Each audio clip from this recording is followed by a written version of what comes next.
Have you felt overwhelmed or drained because of others' action and word? Emotional boundary is a beautiful way to protect your energy, to foster a mutual respect and understanding, and to build a healthier relationship. Emotional boundaries are something which will help you to take care of your emotion and also help you to express yourself, your needs in a very healthier way. So, how do we do that? When I say emotional boundary, it does not mean you shut off people or build wall between you and others. It just means that you're taking your time to actually understand your emotions and to know how do you communicate it in a way that does not confront anybody else or that does not push anybody else away, but it helps you to communicate what you feel and what you need at that moment without crossing or making your relationship putting your relationship in an upward position. So, isn't it important that we are aware of our emotions? And for which it's important that you know to sit with your emotion.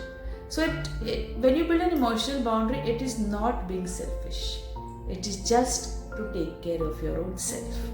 And communicating your emotion to your own self and to others is a very important thing that all of us need to learn. I would not say that it is something which we learn as we grow up, but it is something which we learn as we try to communicate with people around us. As much as being one with others and to remain connected to others is an important thing that we need to have, it's also important that we connect to our own self, that we know our own self. And for which I gave you a lot of techniques like journaling, where you sit with your emotions in a day and know what you're feeling. Unless you know what you're feeling and how you're feeling, how will you communicate? So it's important that when you feel something, you're able to communicate the same. So the few examples that can help people understand that what you're feeling is, if you need space, you can always say that I really need to take some time out for myself and get back to you later. If you need to say no, you can always say that thank you for inviting me, but I would have to pass this time. If you need to protect your energy, you can always say that I'm really feeling very overwhelmed right now, so I would like to revisit the same discussion again because I know this is important for you. So you are respecting the other person, but you're respecting your own feelings also at that point of time. Emotional boundary is just that.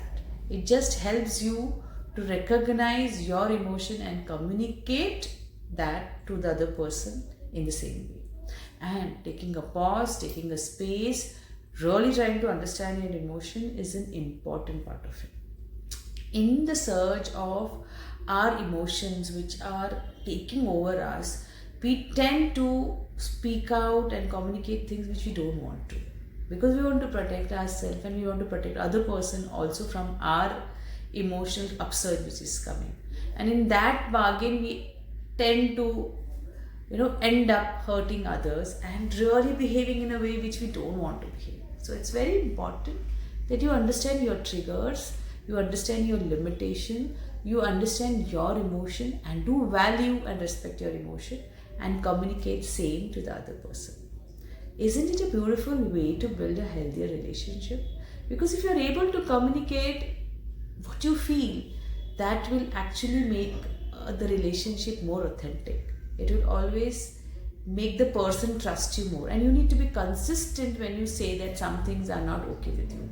So it cannot be like you're not okay with going out and then you say to one person that another person not so. So it's very important that you really know what it is that you feel like and you are consistent in setting up this boundary for the other person. You need to know your values for it. What is that value? What is a core value? And how do you communicate that to the people around you? And that value doesn't change. It remains consistent all along. Emotional boundaries will help you to connect with people in a deeper way, being one with them, and it will also help you to be a person who is genuine about his feeling and would like to express it to other person. People are not offended by your expression of feeling. They're offended the way you say it. if you're able to stay calm and able to communicate it in a way which will help other person see you, it will really build your relationship in a big way.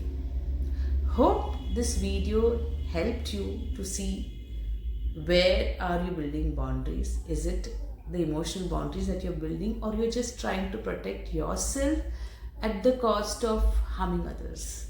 It's good to protect yourself, you should do it, but you should know how do you protect other person also, how do you communicate respect to other person also. So for that, sometime you may have to sit with your own self for many days and not communicate with anybody. That's still okay. At least you're aware of your emotion. And then you probably will be able to communicate in a calmer and from the space of love for yourself and for others. So do write in the comment what are the challenges that you face while communicating your emotional boundaries to others. And let's see how do we get to a space where it comes from love and understanding for yourself and others. Hope this video has added some value to your life. Thank you for always listening to me and allowing me to communicate something which can help everyone around. Thank you and see you again.